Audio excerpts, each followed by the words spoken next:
of Dominica, Honorable Roosevelt Scarrett.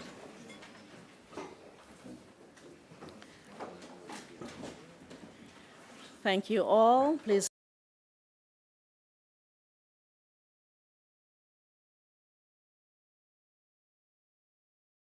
Economic Development, Climate Resilience, and Social Security. The Honorable Roland Royer, Minister for Agriculture, Fisheries, Blue and Green Economy. Honorable Julian Defoe, Minister of State in the Ministry of Agriculture. Other honorable members of Cabinet. Ms. Karen Prevost, Secretary to the Cabinet. Ms. Denise Edwards, Financial Secretary. Mrs. Missy Henderson, Permanent Secretary in the Office of the Prime Minister. Mr. Ryan Anselm, Permanent Secretary in the Ministry of Agriculture. Other Permanent Secretaries, Mr. Kervin Stevenson, Project Manager, Project Implementation Unit. Staff of the Ministry of Agriculture, Fisheries, Blue and Green Economy. Staff of the Project Implementation Unit, the contractor, the representative, Mr. Leblanc of ACE Engineering, the media, ladies and gentlemen, those of you tuned in live, good morning and welcome. To those of you who are here, who have joined us, thank you for being here. And welcome to the signing of the contract for the construction of a citrus certification facility at the Woodford Hill Propagation Station under the Emergency Agricultural Livelihood and Climate Resilience Project. Our first speaker this morning is the Honorable Roland Royer. He is the Minister for Agriculture, Fisheries, Blue and Green Economy, and he will now address us. Thank you, Madam Chair. First, let me acknowledge the presence of the Prime Minister, Honorable Roosevelt Scarrett, the Minister for Finance, Dr. Irvin McIntyre, my colleagues at the Ministry, Honorable Defoe and Honorable Joseph, all the members of Cabinet, the Cabinet Secretary, the Financial Secretary, the PS in the Office of the Prime Minister, PS Anselm, all the PSCs that are present, Mr. Kevin Stevenson, staff of the Ministry of Agriculture, the contractors, ACE Engineering, the media, ladies and gentlemen, good morning. It is both an honor and a privilege to stand before you today as we mark a momentous occasion, the signing of the contract for the construction of a new citrus certification facility to be located at Londonderry.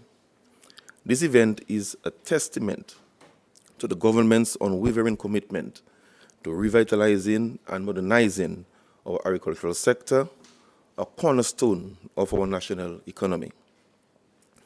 The significance of this project cannot be overstated.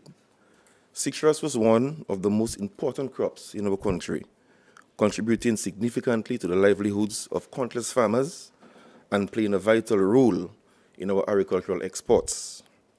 However, the sector has faced its share of challenges, particularly with the introduction of destructive pests and diseases, such as the Christmas virus, which was introduced on the island in 1998, and the citrus greening disease, which was introduced in 2010, which wiped out plantations across the island. In addressing this dreadful disease, the ministry started a citrus certification program, which triggered some growth in the subsector. Soon after, the industry was again affected by Hurricane Maria, which destroyed approximately 90% of the citrus plantations on island and brought destruction to the citrus certification facility, which was located at the Botanical Gardens. The loss to that facility dealt a severe blow to our capacity to ensure the quality and certification of citrus plants.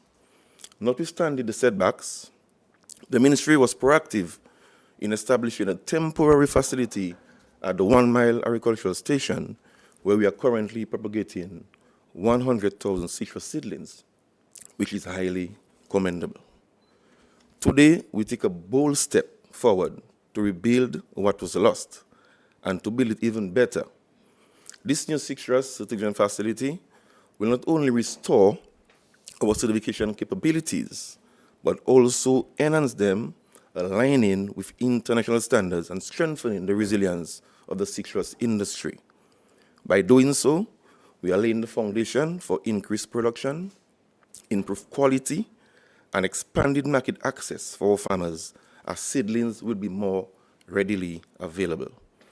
This facility will play a pivotal role in repositioning Dominica as one of the leading citrus producers in the region. And this is very important because as we speak, there are countries in CARICOM and even OECS that cannot produce citrus and are importing the citrus fruit from Europe. Moreover, this project aligns seamlessly with the ministry's 5Cs program. When I say 5Cs, I mean coffee, cocoa, coconut, citrus, and a silent C, which is medicinal cannabis. And the government's broad objective of increasing agricultural contribution to GDP to 700 million by 2030. By ensuring the availability of certified high-quality citrus planting material, we are creating an environment that encourages investment and innovation.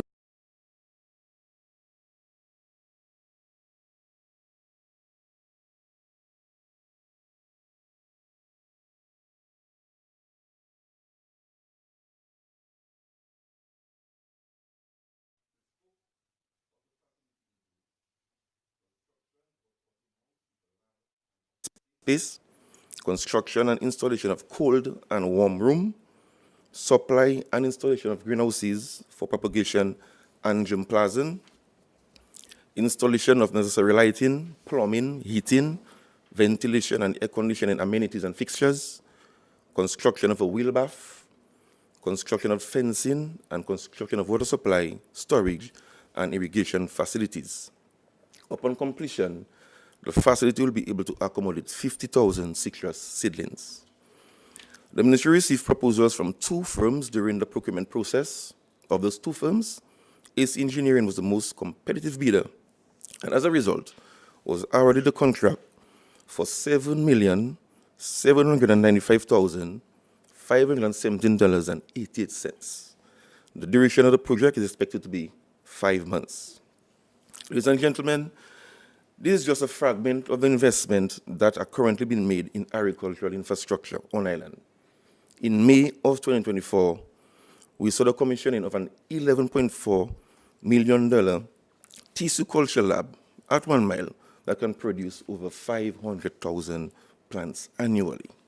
So far, we have completed the protocols for dashing, so we are actually producing dashing at the lab, and we are finalizing protocols for plantains, bananas, pineapples, and sweet potatoes, which should be completed within the next few months. And I must say that all this work is being done by local technicians, led by Mr. Trevor Douglas. In addition, in April 2024, we signed contracts valued at $6.4 million for the design and construction of a new national abattoir. And I must report that work is progressing satisfactorily. Friends, these are not just investment in infrastructure. They're investment in people who form the backbone of our agricultural sector. So today's signing is a clear signal that we are not just rebuilding, but transforming our agricultural landscape. It reflects our resolve to support farmers, enhance productivity, drive economic growth through targeted investments. As we move forward, we'll continue to work hand in hand with all stakeholders to ensure the success of this initiative and to achieve our shared vision for a thriving agricultural sector.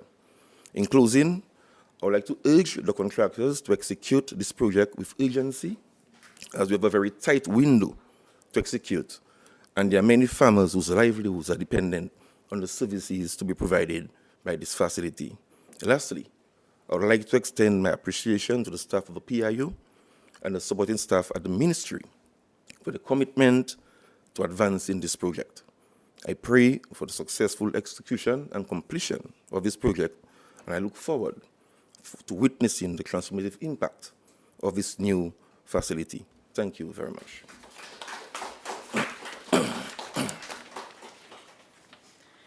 Thank you, Minister, for this overview of the project and for outlining the details on this over $7.5 million intervention, and of course reminding us of the other significant interventions ongoing within this sector. I now invite the Honorable Dr. Irvin McIntyre. He is the Minister responsible for finance, and he will now address us. Thank you very much. Let me first recognize the Honorable Roosevelt Skerrit, Prime Minister, Minister for Investment and Governance, Honorable Roland Roy, Minister for Agriculture, Fisheries, Blue and Green Economy, Honorable Julian Defoe and Honorable Lakia Joseph, other Honorable Members of Cabinet, Ms. Karen Prevost, Secretary to the Cabinet, Ms. Denise Edwards, Financial Secretary, Missy Henderson, Permanent Secretary in the Office of the Prime Minister, Mr. Ryan Ansem, Permanent Secretary in the Ministry of Agriculture, other Permanent Secretaries, Mr. Kevin Stevenson, staff of the Ministry of Agriculture, Fisheries, Blue and Green Economy, staff of the Project Implementation Unit, contractors, the media, ladies and gentlemen, pleasant good morning to everyone gathered there today. Yes. It is a pleasure for me to share remarks on this occasion. The signing of this contract for the construction of the citrus certification facility is integral to our government's vision of providing greater prominence to the agricultural sector in our continued development, which has been clearly articulated in my budget address over the past 2 years. And here I wish to quote, our goal is to increase agricultural production to GDP to 700 million by 2030. Our Agricultural 2030 plan will focus on, firstly, increasing production of agricultural produce, horticulture, and fishing in an attempt to eliminate the need for importation and to increase exports, bearing in mind that the importation of fruits contributes significantly to our food import bill. Secondly, to enhance the Nature Island brand and expand market share locally, regionally, and internationally. And thirdly, increase agro-processing output to add value to our agricultural produce. I'm also aware that the Ministry of Agriculture has prioritized the 5 Cs, which was mentioned earlier, citrus, cocoa, coconut, coffee, and cannabis, for focused attention and development. The cultivation and processing of citrus supports the government's drive to reduce consumption of imported sugary beverages in favor of locally produced juices, thereby targeting the prevalence of chronic non-communicable diseases, which we know is posing a major threat to our productivity as a nation. The contract of $7,795,514.88 being signed today represents our ongoing commitment to achieve our shared vision for a more productive agricultural sector, which not only contributes significantly to economic growth and development, but also addresses our national food security. Our citrus industry has been challenged very severely by climate change and associated pest and disease. The citrus tristeza virus and the citrus greening disease has dealt us a heavy blow. These are 2 destructive and costly diseases to manage. It has taken persistent effort by this government to rehabilitate and sustain a resilient citrus industry. The National Resilience Development Strategy, the NRDS, is very pointed on the expected contribution of the agricultural sector to export earnings and national food security. In neighborhoods with adequate land, a citrus tree, especially limes, would be planted in close proximity. Some of us may recall the days of Elrose Company Limited that purchased, processed, and exported our limes and byproducts. While structural challenges, climate change, and pest diseases hampered our efforts, we are confident that this component of the citrus rehabilitation project will help eradicate disease-causing organisms from existing local citrus varieties and will facilitate mass propagation of disease-free and disease-resistant cultivars. Our collective vision is to build Dominica as a model for resilient nation building. Our aim is to make Dominica the first climate-resilient country in the world. We have pursued this ambition in every facet of or sector of the Dominican society. We have made tremendous progress since the passage of Hurricane Maria in 2017. This project is just another example of our ongoing pursuit for a resilient Dominica, where our people can live peacefully with a sense of security and safety. I thank you.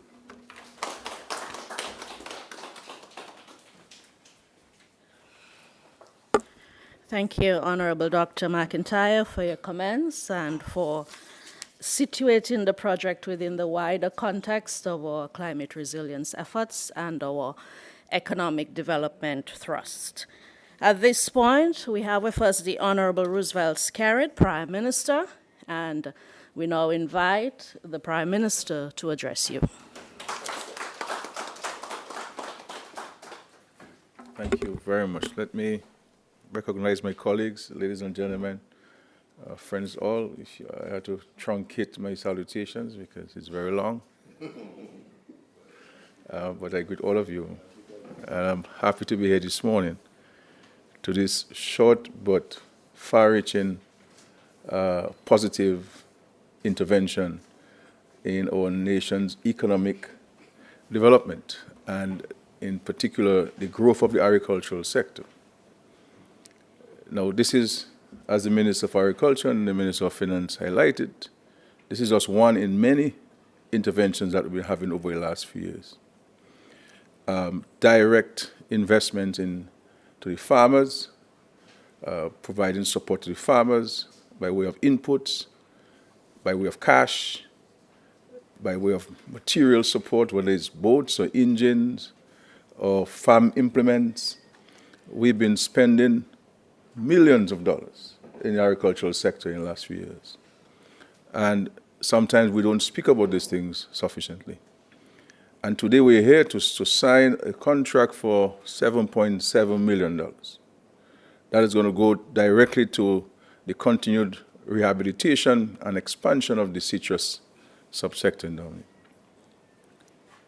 Citrus, you have a great opportunity as farmers to make money out of citrus. And I'll give you a story of a man from Peebush who was into construction. And he said, he heard me speak about planting limes, growing limes. And he decided to try it out. And today, and for the last several years, he's only specializing in lime production. And he's making a modern, decent living in only producing limes in Peebush, in the Beauplan area. And so there are opportunities in the citrus industry. There are opportunities in agriculture. And I believe that what we need in agriculture is more private sector investment. Government now is the largest or the most significant investor in agriculture. Agriculture is duty-free. It is tax-free. Nobody pays income tax on agricultural income. Nobody pays duties on agricultural implements. In respect to a vehicle, I think you pay what? Is it the VAT or the excise tax? The VAT? Excise tax only. You get the VAT, that's correct? The VAT and import duties. Excise and import off. So you only pay 15% on the vehicle. Every other thing, duty-free, tax-free, VAT-free. And so the opportunities. We had a situation in Dominica where the expansion of the pineapple subsector in Dominica was done mainly by medical doctors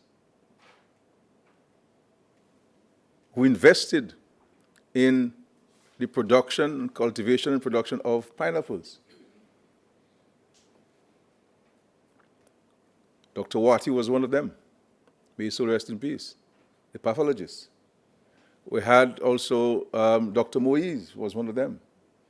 We had also the doctor from Dominica who resides in Trinidad. His name doesn't come to mind. Maturin was one of them. And we also had, I believe, Dr. Rivere, who taught at the Ross University. So they brought to bear, not just only the fact that they were medical doctors, they invested in agriculture. And so what agriculture needs is people to bring their management skills to the farm, their marketing skills to the farm, their accounting skills to the farm, and even their legal skills to the farm, so that we can have a more expanded agricultural investment in Dominica from the private sector. The government is investing, for example, in Jamaica, and many other countries, governments don't get involved in the provision of planting material to farmers. This is the private sector.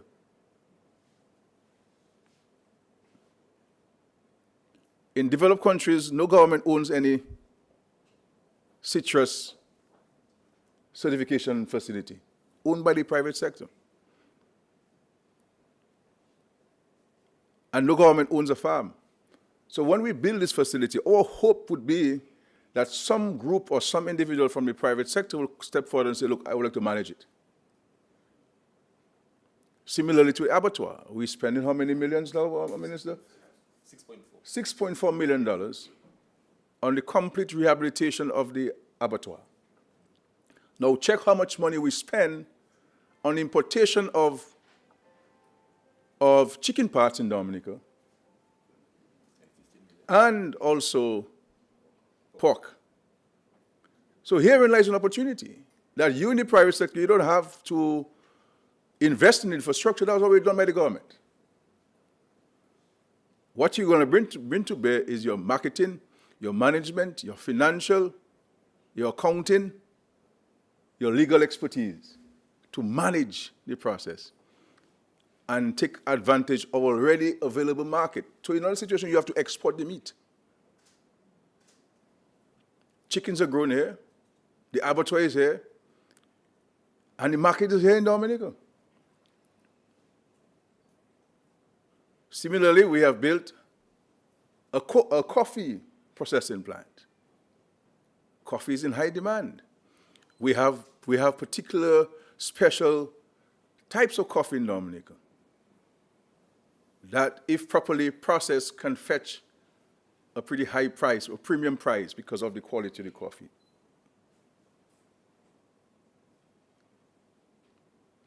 We're doing a cocoa drying facility in Londonderry, Melvin Hall, to assist farmers across Dominica with the proper drying methods and technology of cocoa beans to allow it to meet the international standards of drying.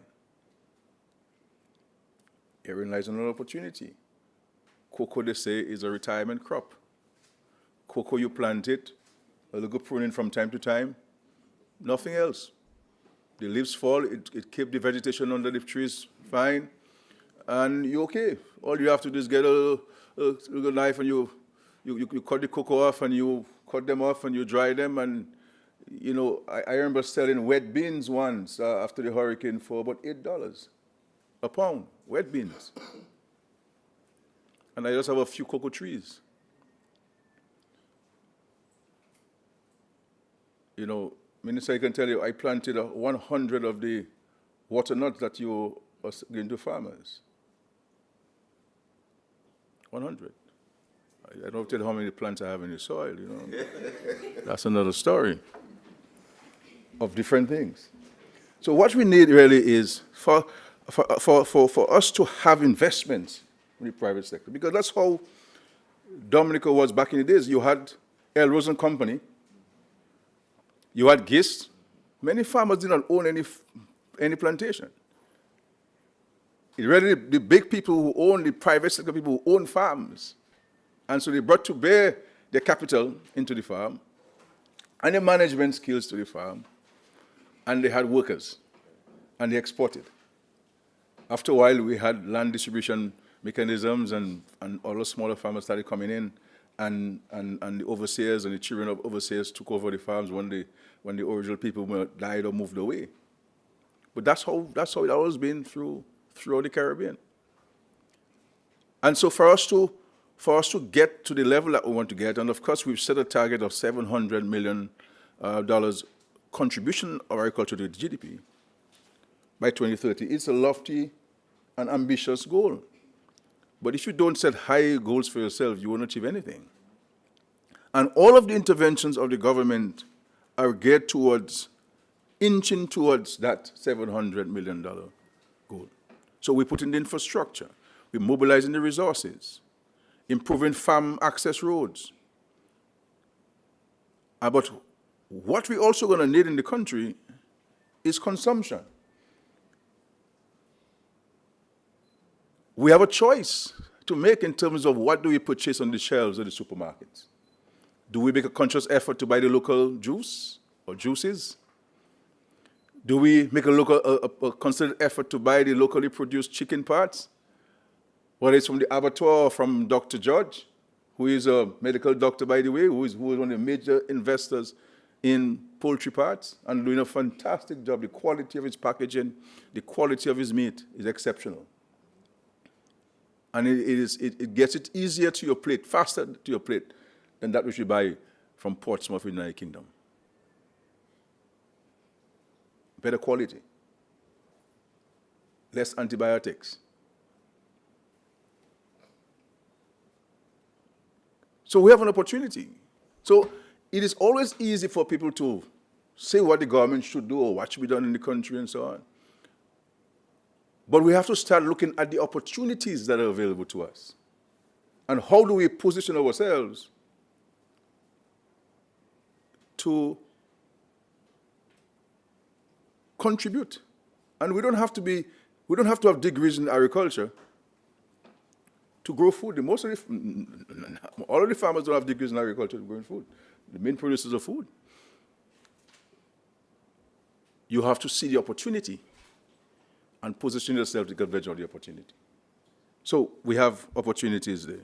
The minister talked about the national lab, the tissue culture lab, where how many we have how many plants, seedlings we have for dashing now available. So we're providing a whole set of different crops, plants, so that to minimize, if not eliminate, the presence of diseases. Because from my estimation, the management of diseases as a result of climate change and other environmental issues costs farmers about 35% on the farm. And if we're able to reduce or eliminate this 35%, then it means, therefore, there'll be higher yield in terms of production and, therefore, a return to the farmers. And so it is left to us now to position ourselves to this. So all of these things are seeking to make agriculture more resilient, more attractive by bringing in technology into the farm, by bringing innovation into the farms, and to ensure that we will continue to produce food. Because for us in the government, agriculture is number one. Food production is number one. And as we are growing the tourism industry, and rightly so, it means, therefore, that we have to ensure that we don't only have enough to feed ourselves as residents and citizens of Dominica, but for the growing demand by visitors into Dominica. So when you see 2 American airline planes landed at Douglas Charles on Saturday and on Sunday, the people they're bringing in. And these people are going to need fish. They're going to need fruits. They're going to need juices. They're going to need eggs, meat. And in February, in the next few weeks, another flight from New Jersey, United Airlines, coming in. And we're speaking to additional airlines for direct flights from North America and Canada. So we have to start positioning ourselves, and we cannot wait for when people come and say, boy, if I knew I would have planned dashing. It takes you 7-8 months to harvest the dashing, so you can't wait for people to come to start planting. You have to start planting now. And so our challenge as a government is to push people, encourage people to invest. Put your hands to the wheel. Talk is not going to run this country. Talk is not going to develop this country.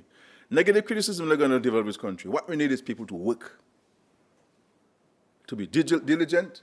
And so if you are concerned about agriculture, plant food. Rear chickens. Let us go and wear talipiers and so on, so we have fish. When the sea's rough, we can just go and catch the fish with our hands in the pond, literally. The talipiers are tamed fishes, and so you pick it up in the hand and you weigh the fish and you sell it, and it's a very nice flesh, very soft and tender, and you can make anything with this, fry it or bake it or in a courbouillon. So the opportunities. And so how do we position ourselves to take advantage of those investments the government is making? Because if we as citizens don't take advantage of the opportunities, it'll be wasted. It'll be wasted. And so you're talking about they're going to be able to buy, I think, 50,000, is it 100,000 citrus seedlings? You have propagating now. Yeah. And the facility will be able to produce 50,000 at one time. That's huge for the size of our country. And so how do we get the lands to be producing? Those of us who own lands, what are you doing with land? Are you just going to drive by to see if somebody's squatting on it, or are you going to turn it into a farm?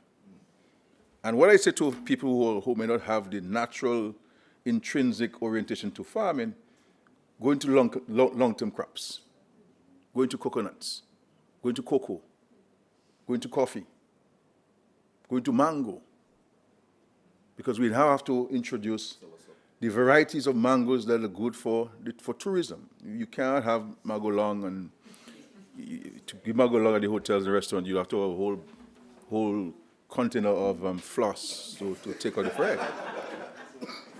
You need the mangoes that do not have the thread. And the varieties there that we have to introduce. And if you do proper pruning, you don't have to climb any tree to harvest. You can bend and stand to harvest your mangoes.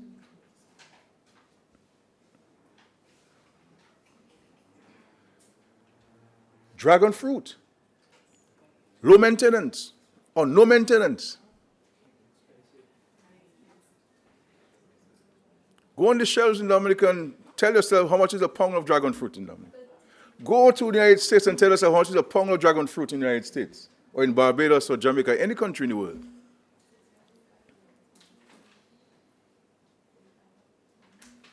I grow them at Mount Daniel.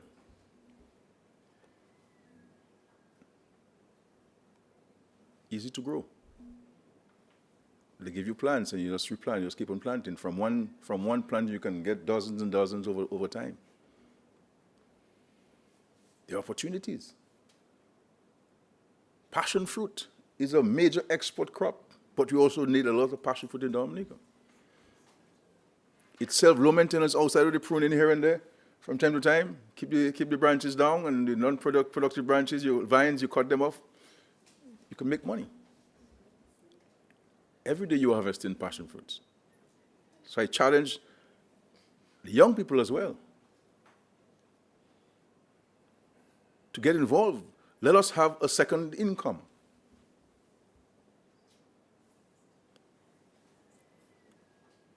We can't, if we're to build this country and build ourselves, we can't work 8 to 4. What do we do with 16 hours of the day that the Lord has given to us? We sleep for 16 hours? I mean, if you're going to sleep for 16 hours, you have a problem. We have a problem. So we have to wake up early in the morning and go to bed later in the night and work, and you have an opportunity to have a second income.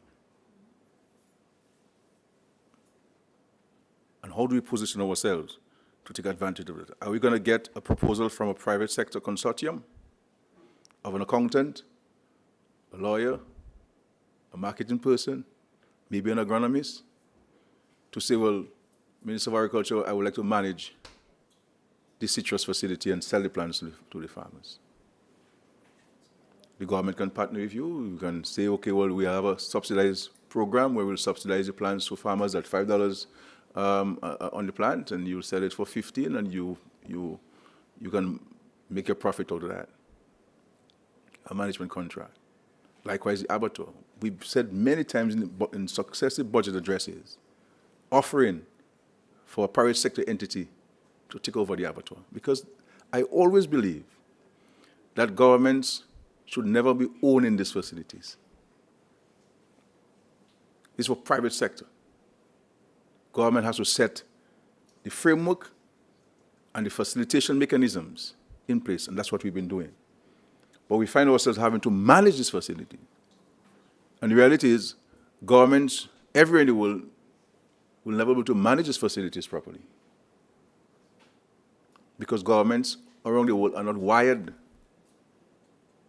for such.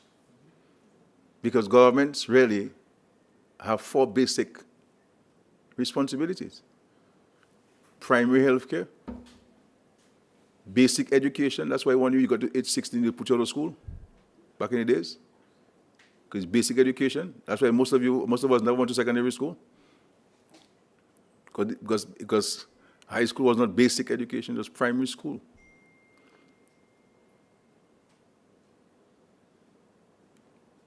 Road maintenance, basic. That's why all our bridges, before we came into government, were single lane. All the bridges don't go single lane before I became Prime Minister. The exception of which one? The one in Belfast? Give me a break. Which one? The one in Belfast we're talking about? That was constructed with a wrong approach. I mean, so we can check away and say, no, which one? And tell me which one from Portsmouth to Marigot. Tell me which one from Canefield to Douglas Church Airport. We did this there. As Prime Minister, we for a loan from the Agence Française de Développement and a grant from Hugo Chavez of Venezuela. I'm not only a historian of ancient history, but I'm also a historian of contemporary history, a student of contemporary history. Which ones?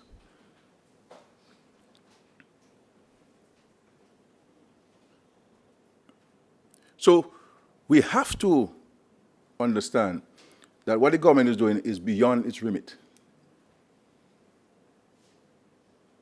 And how do we now get the private sector to use the money it has in the banks and the monies they make out of Dominica that are in foreign banks to come to the Caribbean and to invest and to create jobs? And this is why you will find sometimes there are challenges in the economy, because the economy, and when I said some time ago that the government is the engine of growth, people took challenge on that. But that's the reality. That is why if government has a finance issue, everybody would be impacted, because government is the largest consumer of goods and services. And so there are times when you will have significant investments by way of public sector investment taking place, and there's some it will be slower than other time, and that's where you'll have an impact. And so we have to try to produce more, reduce on our food import bill, buy more of what we produce in locally,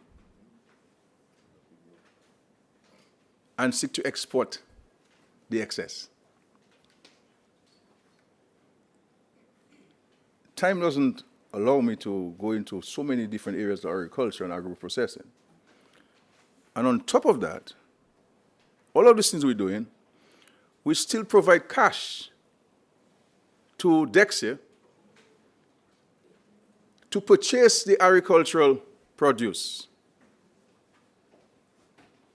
to purchase agricultural produce from farmers to export, so that farmers get paid in a quicker period of time than having to wait for 2 weeks and a week or 3 weeks or 4 weeks from other sources. And we try our best to pay them within a 48-hour window. We're building how many boats, Mr. Things? 50? 54 boats. All these boats are being built by local boat builders. All. 5 contractors. And so when people talk about, oh, we're not giving work to local people, sometimes I believe it is a little greed that is creeping. But when local contractors get contracts, they never see. They're quiet. They never say, yes, boy, yeah, the government gave me something, yeah, I'm happy. They never say that. But the moment they see somebody else with one, you'll hear them on the radio, government procurement and government this and government that and government this and government that. Are we not Christians and churchgoers and people who believe that there is a Bible and we have to give God thanks always? So this is why it's important, Mr. Minister of Finance, PS, FS, and CAPSTEC and others, that all these contracts must be signed publicly. I don't want any contract being signed in privacy. Anybody who doesn't want to have a contract signed publicly in the process of good governance and transparency, the process will be terminated completely, so that people know, because we're getting too much blows. Most times I get in the blows because anything that goes wrong, they blame me. And when it's not government, who's doing that. When anything that goes wrong, blows on the government. When anything that goes right, but it's not the government, man. It's World Bank. It's World Bank. You know, the government is the World Bank. World Bank. World Bank. World Bank can never decide for me as Prime Minister Dominica. And they know that. I've said so publicly to them. They can never decide. No government in the world can decide for us in this country. No. Never, and you know that. If we decide, I can cancel this process right away now. Not the World Bank can decide for me. Which World Bank will run Dominica? Nobody World Bank. We decide the processes of this thing. And even when people tell me, when we want to make changes to the finance agreement, and people tell me that, the World Bank won't agree. I say, what do you mean the World Bank won't agree? They write to them. And in every occasion that we have sought to make changes to the financing agreement or the projects or what we focus on or reprioritization, the World Bank has agreed. Because they must agree. They must agree. They'll run Dominica for us. World Bank. We went to Washington, negotiated for this, and we told them what we wanted in the projects. What we wanted to focus on. We wanted to focus on housing. We wanted to focus on agriculture. We wanted to focus on fisheries. We wanted to focus on small business development. And we signed a finance agreement. So, let's be honest with ourselves in this country. So this is 7. And it's a loan. It's a loan. So the Minister of Agriculture reminded me it's a loan. This component is a loan. So, World Bank. How many of us who go to the bank and take a loan in the bank house?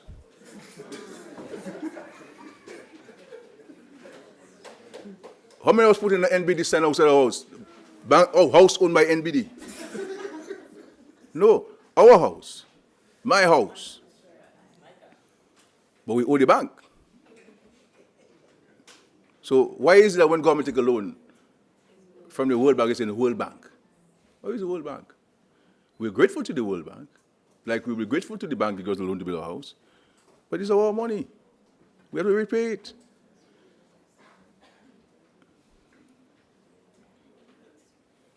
We have to repay it. So don't come to our World Bank and because the World Bank. And every contract, most contractors now in Dominica have become contractors since I became Prime Minister of Dominica. There were those who were working for people who just left their work. They formed companies in 2004, and they became contractors during the tenureship of Roosevelt Skerrit as Prime Minister. I can give them all the history. Everyone, just name a name, I give them history. Huh? Of course, S is one. Of course, Tony is one. Of course. When I became Prime Minister, Tony had just left Doasco, and I gave him his first gig to surface the road for me at Marco Street there, and he did a pretty good job. I gave me first gig there. surfaced by Salisbury for me, by the Salisbury Church there and so on. You know what I'm saying? Most of 99% of Tony Libla's work is from government sources. 99%. Government sources. You build your capacity. That's why some projects you have to join forces with a foreign company, because you don't meet the financial conditions required by the procurement processes. You know what I'm saying? You see what I'm saying? So this is what it is. But I love when people tender. I love when people tender. And most of our projects, which ones are tendered? Which ones? The ones you get? Why don't you allow it with government funds? All the time. All the time. All the time. All the time with government funds. Grammar schools? Grammar school, different mechanism of funding. Different mechanism. What about the relocation of Peter Savan? You got several contracts there. Several. One of them ended in Well, that's why you doesn't matter which arbitration, but you got it. We won it. You got it. You got it. You got the contract. So if you're honest to yourself, you will understand that this government has done a lot for this country. This government has helped build capacity. This government has given people the capacity, the ability to get contracts and to do work in Dominic. And so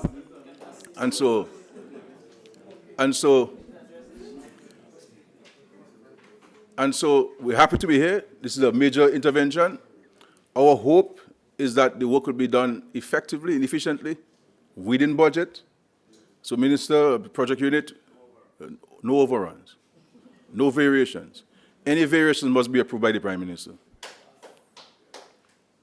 Nobody has the authority to make any changes to the design and to the cost component of this. We have to cut down on the cost overruns and the variations that are taking place on the government projects. So project management is going to be crucial and important. And so because somebody's a waste of money with the variations and the time lapse with project implementation, because time loss is money loss. And there's no way we're gonna allow for any variation. So in this 2025, we're going to be very, very strong on variations and delay in the implementation of projects, financed through government sources, various sources of financing.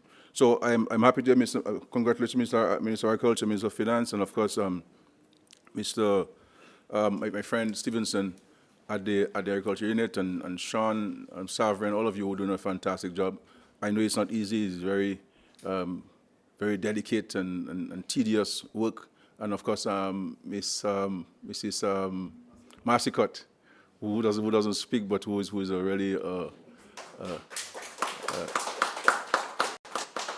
really exceptionally for work, and one of the better professionals we have in the country, and the capacity and so forth. And all of you who played your part in the various stages of the project, we're grateful for that. One recall is not to criticize, but to assist, to encourage, to push, recognizing that we want to get these projects implemented. So my comments will never personal to you or the unit. It's always about pushing the work and getting the monies out in the hands of Dominican people, so we can help transform the economy in a shorter period of time. But rest assured, I personally always appreciate your work and your diligence and the manner in which you have been able to implement this project. And the farmers are benefiting, the country benefits from it. Our hope is that we can sustain those investments and keep building upon it, and not keep replacing, but building upon what we have done. But this $7.7 million contract is huge, and not only in terms of the capital investment, but what it means for the future of agriculture, and more specifically, what it means for the future of the citrus industry. Citrus is the way to go, and we have to continue to maintain in the Caribbean that special place we have where you can get a fresh glass of juice in Dominica, a fresh glass of juice, and move away from the bottled juices, the juices in the can and give our children that better option of drinking a glass of juice made from local fruits and vegetables. And this is what we want to guard. This is what we want to maintain in Dominica. But the government cannot do it. The government cannot do it. And even when we introduce measures to combat it, people don't listen because it's a free market economy, it's a democracy. You cannot force people to buy what they don't want to buy. And therefore, it is left to our individual consciousness as to what's going to be our contribution towards our economy and how are we going to help the farmers. And the only way we can help the farmers, in Dominica, by buying what they grow and what they have to sell. That's the only way. Talking about agriculture is not going to help you. And we ourselves, who have the ability, everybody has the ability towards this. So I don't want to say everybody must be a farmer in Dominica. That doesn't make sense. But those of us who have the capital investment, who have the management skills, who have the knowledge and so forth, should be involved in agriculture in one way or the other. You don't have to plant yourself. Most farmers in the world don't plant anything, but they are farmers. They own farms. And we have to continue to look at farming as an investment. And all of these things as I mentioned there, the cocoa facility, the citrus certification facility, the abattoir, all of these things are available for private sector partnership, private sector management, and to ensure that we can sustain this with proper management and technical expertise to run this. Thank you. Again, I want to recognize the efforts, and of course the PS Agriculture, I want to recognize the efforts. I wish you, I wish the Ministry of Agriculture all the best. The Ministry of Agriculture has, and the Ministry of Agriculture and Fisheries has my 100% support in advancing the agricultural and fisheries sector, because I believe that agriculture must continue to be the #1 priority for our country. We will never diversify away from agriculture, never in this country. And always, agriculture has to be at the center of what we do, we have to do. And every other industry, every other sector is to add value to agriculture and to benefit from agriculture. And so I don't want anybody to think that because we're making major investments in tourism, we're moving away from agriculture. No. For us to help agriculture, we must grow tourism. Because we need increased consumption. More people come, more consumption. More consumption means more money. More money means more revenue. More revenue means better services to the people of Dominica. And that's how we go about it. And so this is the part of the government's strategy on this. So I want to say to us that we're happy, and I want to thank the World Bank for its partnership over the years. I think we are the poster child of the World Bank in the Western Hemisphere in terms of its engagement and the manner in which we have been able to implement our projects, and the adherence to all the good governance principles. They do their own auditing. They have their own international firm auditing this project, and at no time have they reported to us that we have infringed on any of the rules, any of the conditions. And this is the same with the IMF, the same with the European Union, with the same with any international partner, and it's the same with the management of our local resources in Dominica. People can say what they want. People can have all kinds of innuendos. But when it comes to the facts are there, that we have been able to manage this country with prudence, with responsibility. We have been responsive, but also very responsible. And this is what we continue to do. And this is why we have partners who will continue, notwithstanding the fact that the world has become less of a caring place, that we still have development partners who are reaching out to us and working with us to help us build this economy and to bring better opportunities for our people. And so let us go forward as a nation. This year should be a year that we should focus on implementation, advancing the economy, and engendering a greater level of unity in our country, working together, a greater spirit of denouncing any body or individual who seek to besmirch and deny our country of its opportunities and to undermine this country. Because at the end of the day, people, when Hurricane Maria came, I was the only one affected.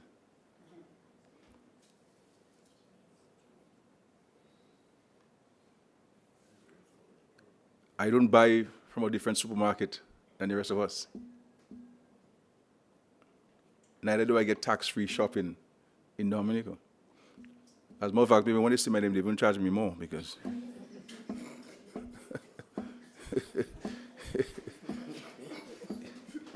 you understand? So let's understand this and so on, that we have to work together. We don't always agree. We don't always have to agree. We don't even have to agree at all. But at least we have to agree to respect each other. And so I hope I didn't take too much of your time, Minister Mason. Yeah. They gave me some notes there, but I feel bad when they write me notes and I don't use it, And I suspect people who write it is a little bit not happy sometimes, But thank you very much. God bless. Thank you, Prime Minister, for your remarks. We certainly hear your passion for the agriculture sector and your government's commitment to growing the sector and ensuring national food security. So thank you. An EC 7 million, just over $7.5 million contract has been awarded to ACE Engineering Limited, represented today by the principal, Mr. Anthony LeBlanc, and he will now join the permanent secretary at the front to sign the contracts.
Thank you, gentlemen, and all the best with the implementation of the project. To wind down, to help us to close this activity, I invite the Prime Minister Skerritt will now depart, so let's...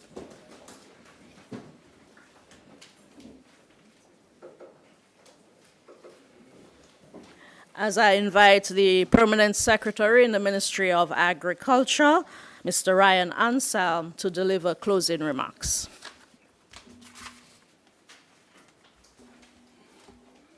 Thank you, Mrs. Smith. I wish at this time to acknowledge the esteemed presence of the head table. The Prime Minister left, but I still want to acknowledge his presence. Dr. Irvin McIntyre, Minister of Finance, Minister of Agriculture, Fisheries, Blue and Green Economy, Roland Royer. Also want to specially recognize Honorable Defoe, Honorable Lakia, all the Ministers of Cabinet, Secretary to the Cabinet, Financial Secretary, Mrs. Missy Henderson, all the Permanent Secretary. I see my good friend Barbara Daly, Kevin Stevenson, Manager of PIU and staff, Director of Agriculture and staff, the contractor, the media. Ladies and gentlemen, good morning. Today we have witnessed the signing of the construction of the citrus certification facility. This, in my mind, represents progress in achieving the strategic goals for agriculture sector in Dominica. I also wish to remind us of the mandate, which is based on fundamental strategic action to increase agricultural production, value addition, and marketing. And this is aimed at guarantee food and nutrition security and also economic development. Ladies and gentlemen, gratitude is a must. I wish firstly to thank the Honorable Prime Minister for delivering the feature address. The Prime Minister have continuously demonstrated his commitment and support to the agriculture sector, not only through policy support, but also by leading the charge by being the most diversified farmer. The Prime Minister also practiced what he preached. I wish to acknowledge and thank the Honorable Dr. Irvin McIntyre for delivering remarks. Dr. Mac, I can assure you that we in the ministry remain committed to ensuring that this facility is aligned to the resilient agenda and it will improve lives of our farmers and farm families. So thank you for delivering the address and providing the financing for this project. To our Honorable Minister of Agriculture, Roland Royer, I always say the champion of the agricultural sector, for championing the agricultural sector, and for also guiding us in the development of our roadmap. We thank you for your remarks and your steadfast leadership and commitment in moving the sector forward. Acknowledgement and thanks to the Financial Secretary and her staff in finalizing this project. I must say, in record time. Thank you, FS. To the Cabinet Secretary for her guidance, to the Office of the Permanent Secretary, Ms. Missy, and other Permanent Secretaries, thank you for your continued support and for gracing us with your presence here today. To the hardworking Project Implementation Unit, and I believe the Prime Minister did so, but as Permanent Secretary, I want to take the opportunity to thank you for your hard work, your dedication. Kevin, Lisa, Sean, Petra, Joshua, and those that are not here, your work has been tremendous in achieving some of our success. To the staff of the Ministry of Agriculture, our own SAO, Mr. Bertrand, and other staff, I say thank you for remaining committed to the process. To the Masters of Ceremony, always willing and able, Ms. Diane Durant-Smith, for chairing this ceremony. We thank you. To the contractor, we thank you for being here. We do look forward, though, to a partnership which will deliver desirable results because the farmers are waiting for vigorous planting materials. So again, thank you for being here, and we await your finalization of this project. To the media, we always thank you. To those present and those listening through the various social media channels, thank you as well for gracing us with your presence. Let me wish everyone a happy new year, but we do it in agriculture style, a food productive new year. Let's aim to contribute to better food production, better nutrition, better environment, and of course, better life for ourselves, for our families, and everyone. Once again, thank you, everyone. Thank you very much. And our thanks to PS and Salman, to all of you for joining us. Do have yourselves a wonderful weekend. Thank you. See your mommy. What's your name? 11. Come on again.